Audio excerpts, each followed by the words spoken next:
Check, check. Thank you. Thank you so much. What a beautiful morning, beautiful worship. Man, they handed you guys to me for a few minutes. Woo! Okay. I'm going to flip the script a little bit. It is Sunday, so we grieved heavily on Friday. But this morning, I would really love for us to just stand in that place of victory together and celebrate the victory. You know, have a heart like David and worship with all of your heart, all of your might with me just for the next few minutes. Could you do that for me? All right, let's get it.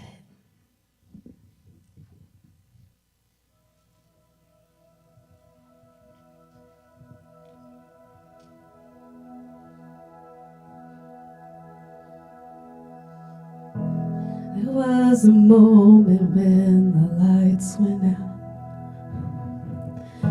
when death had claimed its victory. The King of Love had given up his life. It was the darkest day in history. There on the cross they made for sinners. For every curse his blood atoned. One final breath and it was finished. But not the end we could have known. For the earth began to shake, the veil was torn. What sacrifice was made as the heavens roared? Please, church, stand up with me. You guys know this song. Come on, sing it with me. All hail King Jesus. All hail the Lord of heaven and earth. All hail King Jesus. All hail the Savior of the world. Yeah, yeah. Come on, ladies.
Thank you.